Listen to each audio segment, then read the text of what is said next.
simply troublesome. Klesha. Klesha means troublesome because they cannot concentrate.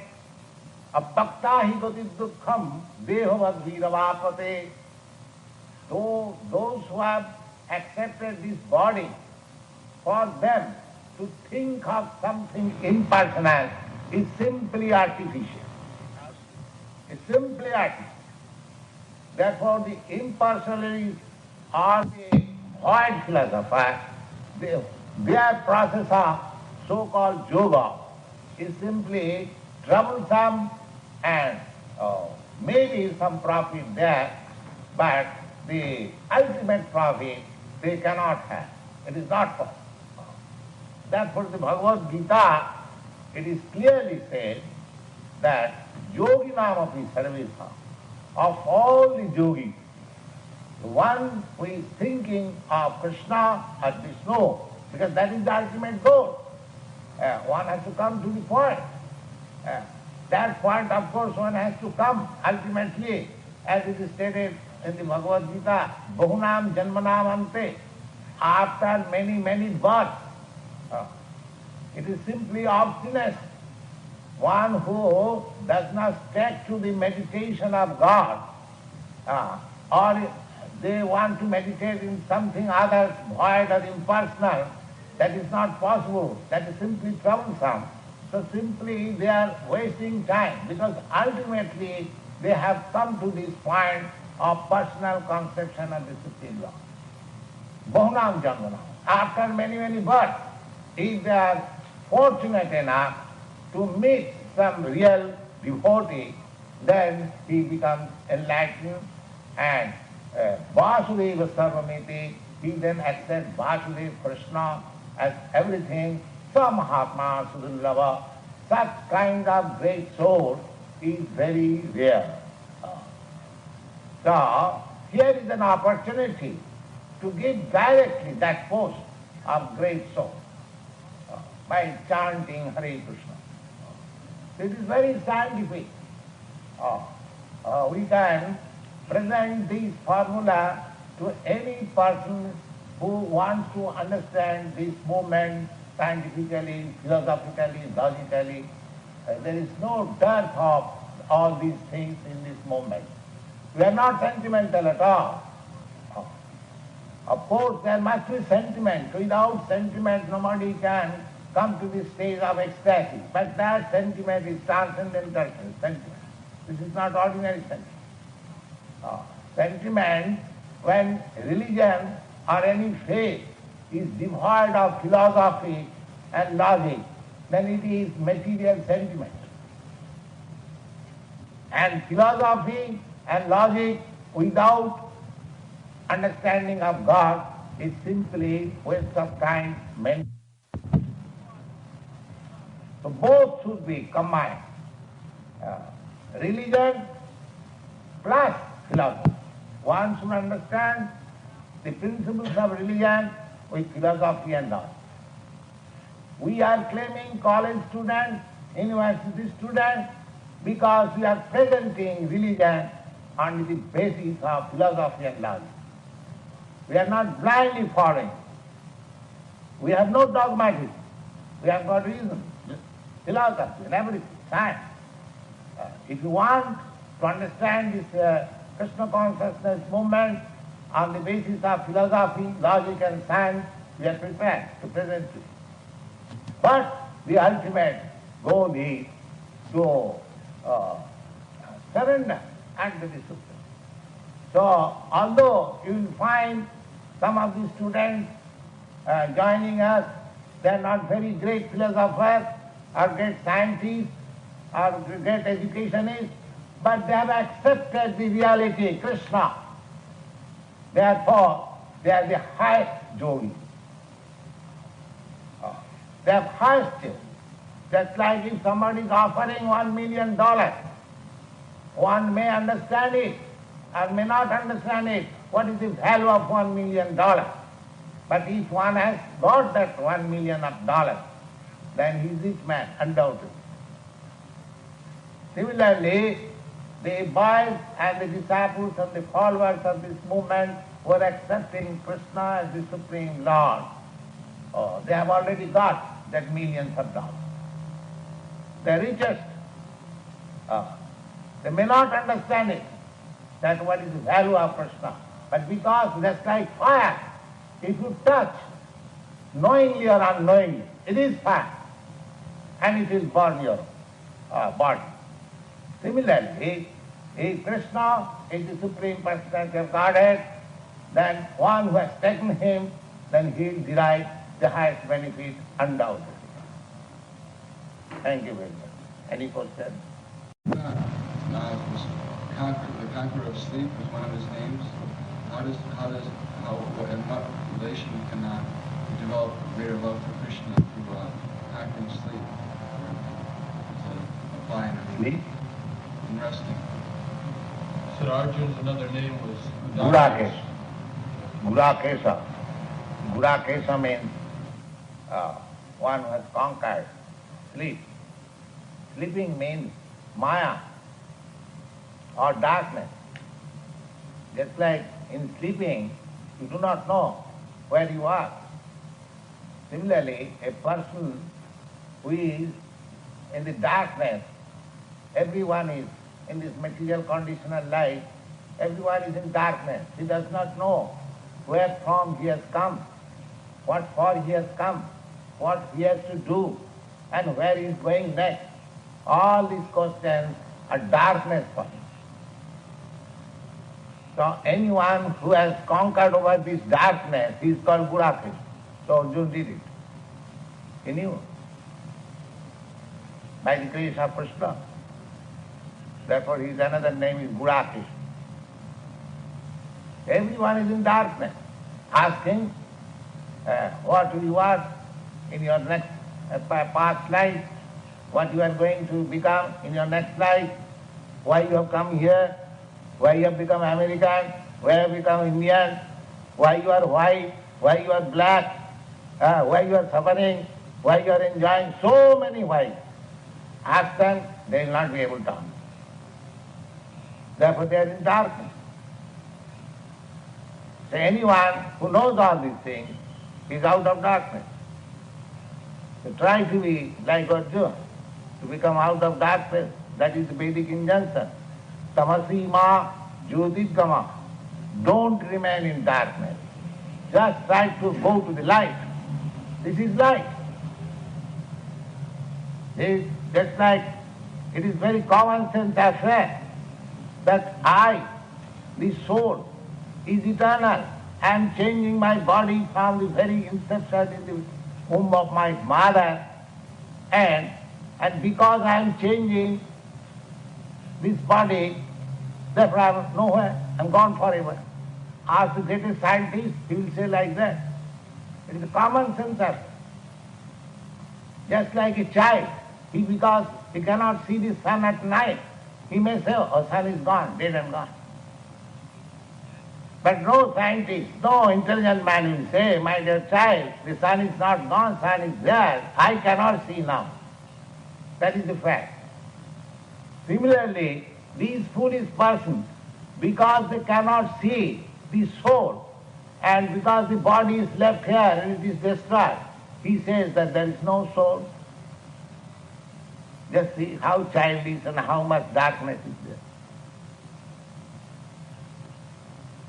It is common sense. How this body, I am taking this body so important, the body of such and such professor, such and such scientist, such and such philosopher. But as soon as I, the soul, go away, where is the importance? If the body is important, why it becomes nonsense immediately after the departure of the soul? Therefore, the soul is important. One who does not know the soul, his all activities are defeat. Parabhavastavad jato javanna jigyasatvatmatasyam. Anyone who has not inquired about the soul, because he is born ignorant, born in darkness, he does not know what is soul, what is this body, what is this world. Therefore born in darkness. So if in that darkness And ignorance is acting so many things. What is the profit? It is simply defeat. So a person who does not inquire into the existence of soul, his real identity, all his so-called improvement, is simply waste of time. Samayeva hi kevalam, simply laboring, that's all. The whole world is doing that. Beating the bush, laboring for nothing.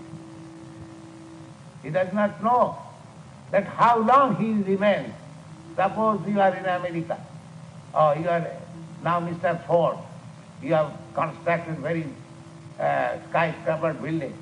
But how long you shall remain in the skyscraper building? How long you shall remain American or Mr. Ford? Next time, as soon as your body is changed, then you are Mr. Dog or Mr. Cat or Mr. This or Mr. Chinaman, Mr. Indian. That means if in my next life I become Mr. Such and Such, instead of Mr. Ford, then all the activities that I have done as Mr. Ford is simply waste of time. That he does not know. This is ignorance. And one who has conquered this ignorance is Arjuna.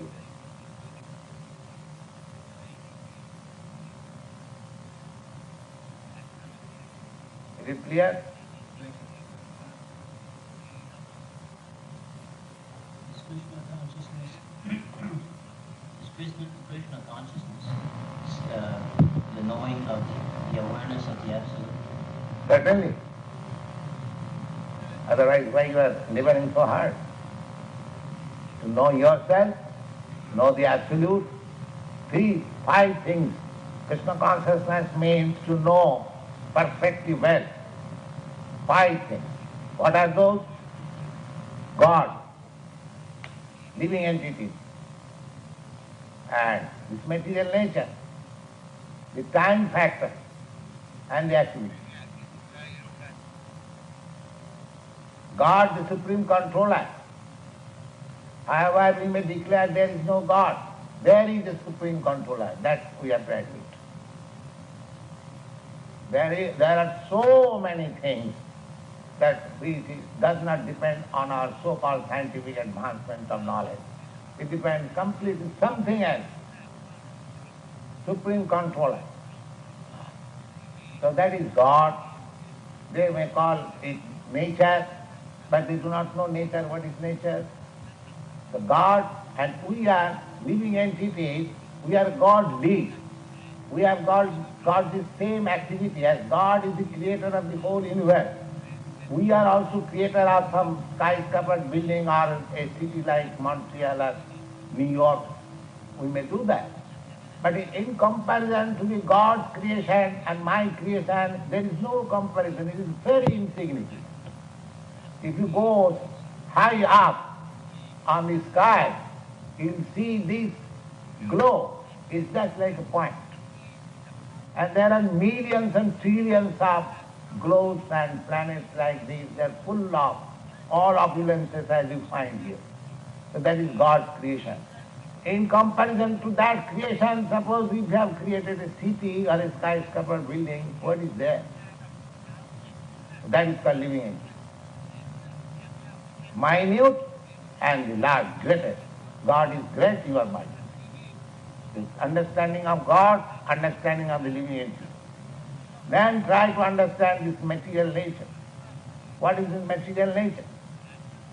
The material nature is exactly like your body. This body is working so nicely because you, the soul, is present within this body. That is a fact. You do not know how your hairs are growing, how your nails are growing. You are claiming it is my hair, it is my hair. But can you explain how it is growing? No. Similarly, the nature's work is going on wonderfully.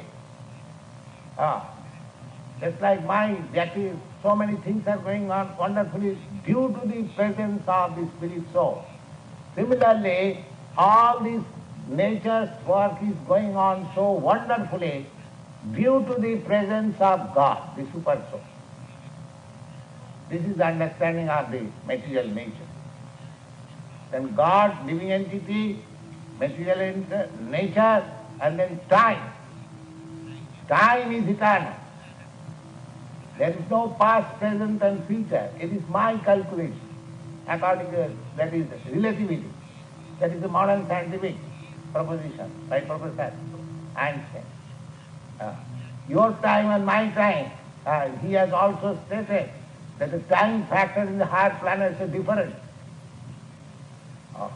In the hard planet, the time factor, our 6 months makes their 1 day.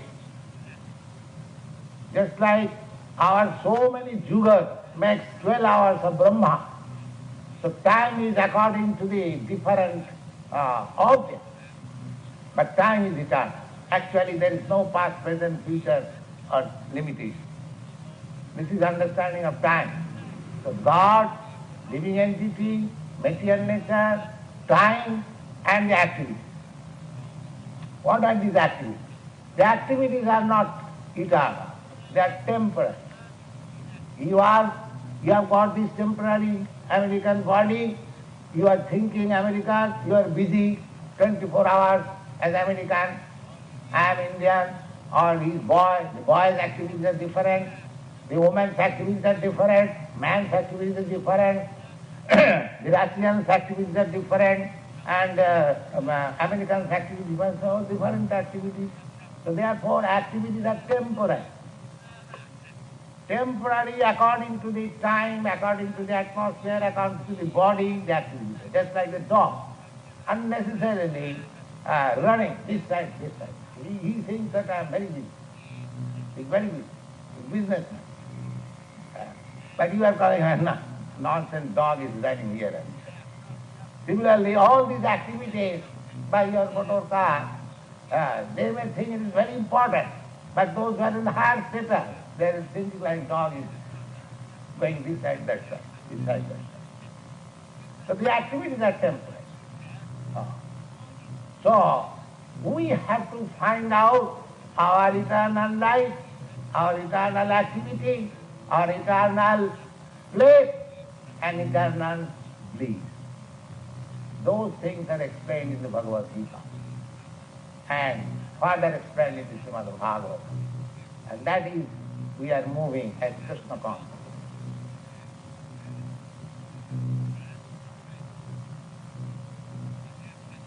The same man should take a very serious view of this movement and it should be pushed all over the world. Otherwise he remains in darkness. He never become Gurakesa. He remains in Gurak. Never Isha. Gurak, Isha, Gurakesa. Gurak means darkness and Isha means master. So you remain in Gurak, but not Gurakesa. So if you want to become Gurakesa, master of this ignorance, then surrender to Krishna, you get it.